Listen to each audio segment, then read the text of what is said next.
இது ஒரு அன்பான தருணம், அழகான தருணம். அன்பும் கருணையும் தானே எல்லாத்துக்குமே அடிப்படை. இது ரெண்டுமே இருக்கிற மனசு தானே தாய் மனசு. நம்ம தமிழ்நாட்டு மண்ணும் அப்படிப்பட்ட ஒரு மண்ணு தானே, தாய் அன்பு கொண்ட மண்ணு தானே.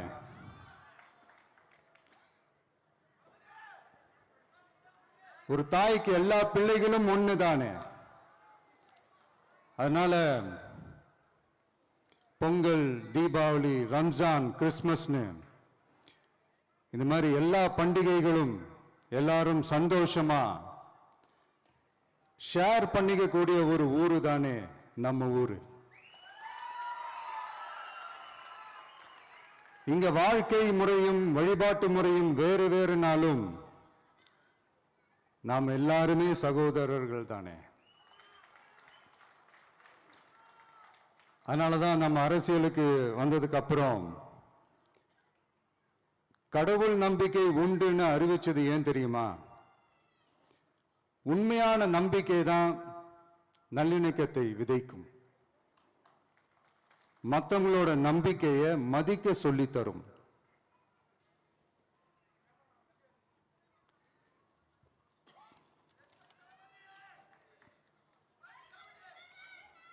எஸ், அப்படிப்பட்ட ஒரு நம்பிக்கை இருந்துட்டாலே போதும், எப்பேற்பட்ட ஒரு பிரச்சனைகளையும் ஜெயிக்கும்.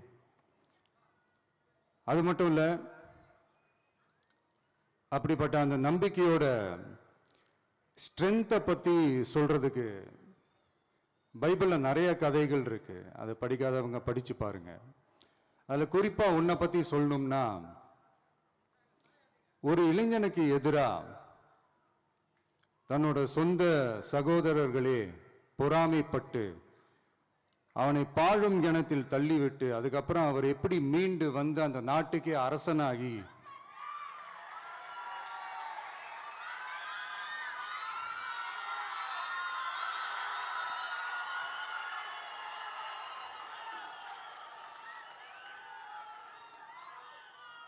அந்த நாட்டுக்கே அரசனாகி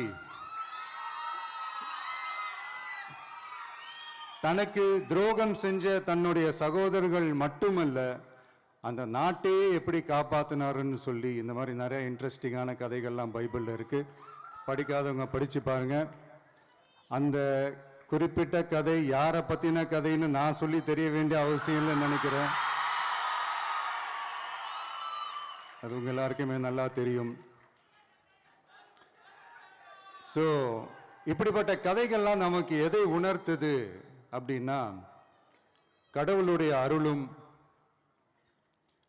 மக்களை மானசீகமாக நேசிக்கிற அந்த அன்பும் அதீத வலிமையும் அதுக்கான உழைப்பும் இருந்துட்டாலே போதும், எவ்வளவு பெரிய ஒரு போராட்டமோ ஒரு போரோ இல்லை எதிரிகளையோ ஜெயிக்கலாம் அப்படின்றது தான் இந்த கதைகள்லாம் நமக்கு உணர்த்துது. இந்த விழாவில் நான் ஒரு உறுதியை ஒன்று கொடுக்குறேன். நாமளும் தமிழக வெற்றி கழகமும் சமூக சமய நல்லிணக்கத்தை பாதுகாக்கிறதுல 100% உறுதியா இருப்போம். அதில் எந்த விதமான ஒரு காம்ப்ரமைஸும் இருக்கவே இருக்காது. அதனால தான் நம்மளுடைய கொள்கைகளுக்கு மதச்சார்பற்ற சமூக நீதி கொள்கைகள்னு பேர் வச்சதே இந்த உறுதினால தான். கண்டிப்பா ஒரு ஒளி ஒன்று பிறக்கும். அந்த ஒளி நம்மளை வழி நடத்தும். இங்க வந்திருக்கும் அருளாளர்கள், அன்பர்கள் அனைவருக்கும் என்னுடைய கிறிஸ்துமஸ் நல்வாழ்த்துக்கள். அனைத்து புகழும் எல்லாம் வல்ல இறைவனுக்கே. Praise the Lord.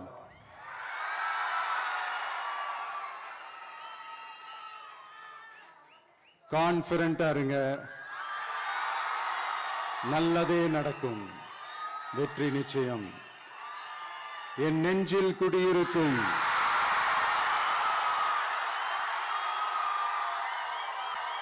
உங்கள் அனைவருக்கும், என்னுடைய தோழர்கள் தோழிகள், இந்த கிறிஸ்துமஸ் ஃபங்க்ஷனுக்கு வந்திருக்கிற மேடையில் அமர்ந்திருக்கும் என்னுடைய எல்லா சீஃப் கெஸ்டுகளுக்கும் எங்க ரிக்வெஸ்டை ஏத்துக்கிட்டு நீங்க இந்த ஃபங்க்ஷனுக்கு வந்து கலந்துக்கிட்டதுக்கு ரொம்ப ரொம்ப ரொம்ப நன்றி. தேங்க்யூ. எல்லாரும் இருந்து சாப்பிட்டு போங்க. Thank you so much.